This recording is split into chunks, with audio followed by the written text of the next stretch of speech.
বিগত স্বৈরাচার ফ্যাসিস্টদের আমলে তার পিতাকে যদি কেউ কখনো কটূক্তি করত, তাহলে সে যদি সাত আসমান এবং সাত জমিনের নিচে প্রমাণ করত, তাহলে 24 ঘন্টার মধ্যে তাকে অ্যারেস্ট করা হতো।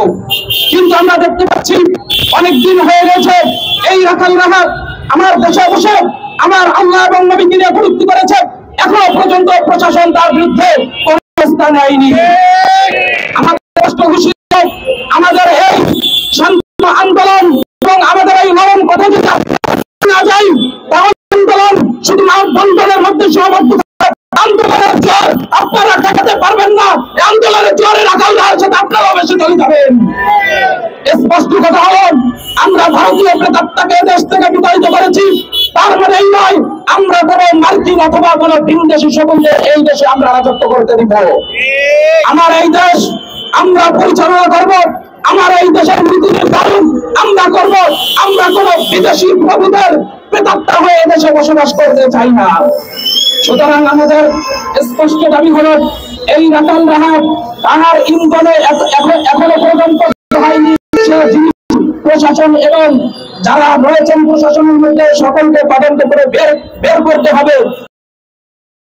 অনতিবিলম্বে এই রাখাল রাহাতের বিরুদ্ধে সর্বোচ্চ শাস্তি মৃত্যুদণ্ডের আইন বাস্তবায়ন করতে হবে। এখন যদি বাংলাদেশের সংবিধানে এই রাখাল রাহাতের বিরুদ্ধে মৃত্যুদণ্ডের আইন বাস্তবায়ন করতে যদি করে বাধা থেকে থাকে, তাহলে আমাদের স্পষ্ট দাবি হলো এদেশের 92% মুসলমানের দেশ।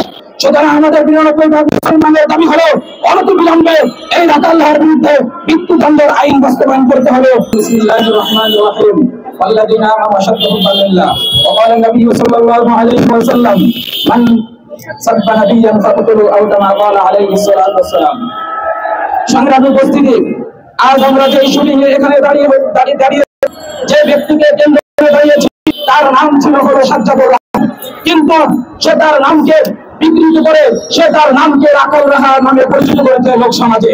মোহতারাম হাজরিন, সে তার নিজস্ব নামকে বিকৃত করে অথবা সে তার নামকে যা ইচ্ছা তাই এবং জানোয়ার হায়াওয়ান, এটা আমাদের কোনো আপত্তি নাই। কিন্তু আমাদের আপত্তি হলো ওইখানে এই কুরাঙ্গার এই দেশে বসে, যে দেশে 92% মুসলমানের দেশ, সে দেশে বসে আল্লাহ এবং রাসূলকে নিয়ে কটূক্তি করবে, এদেশের 92% মুসলমান কখনোই বরদাস্ত করবে না। আমরা একটু কথা স্মরণ করে দিতে চাই, বিগত স্বৈরাচার ফ্যাসিস্টদের আমলে তার পিতাকে যদি কেউ কখনো কটূক্তি করত, তাহলে সে যদি সাত আসমান এবং সাত জমিনের নিচে প্রমাণ করত, তাহলে 24 ঘন্টার মধ্যে তাকে অ্যারেস্ট করা হতো। কিন্তু আমরা দেখতে পাচ্ছি অনেকদিন হয়ে গেছে এই রাখাল রাহাত আমার দেশে বসে আমার আল্লাহ এবং নবীকে নিয়ে কটূক্তি করেছে, এখনো পর্যন্ত প্রশাসন তার বিরুদ্ধে কোনো ব্যবস্থা নেয়নি। আমাদের স্পষ্ট ঘোষিত আমাদের এই শান্ত আন্দোলন এবং আমাদের এই নরম কথা যদি না যায়, তাহলে আন্দোলন শুধু বন্ধনের মধ্যে সীমাবদ্ধ। আন্দোলনের জোর আপনারা ঠেকাতে পারবেন না, আন্দোলনের জোরে রাখাল রাহাতের সাথে আপনারাও বেশি চলে যাবেন। স্পষ্ট কথা হলো, আমরা ভারতীয় প্রেতাত্মাকে দেশ থেকে বিতাড়িত করেছি, তার মানে এই নয় আমরা কোন মার্কিন অথবা কোন ভিনদেশী শক্তিকে এই দেশে আমরা রাজত্ব করতে দিব। আমার এই দেশ আমরা পরিচালনা করব, আমার এই দেশের নীতি নির্ধারণ আমরা করব।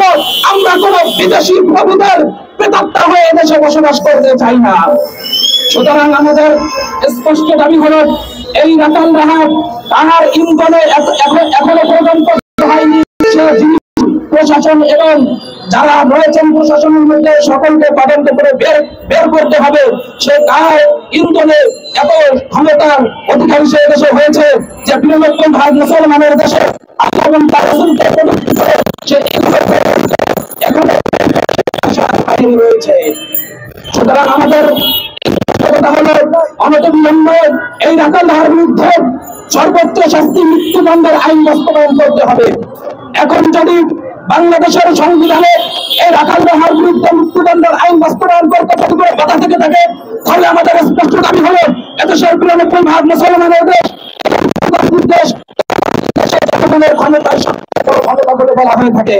সুতরাং আমাদের 92% মুসলমানের দাবি হলো অনতিবিলম্বে এই রাখাল রাহাতের বিরুদ্ধে মৃত্যুদণ্ডের আইন বাস্তবায়ন করতে হবে। এটা আমাদের বক্তব্য শেষ করছি। আসসালামু আলাইকুম ওয়া রাহমাতুল্লাহ।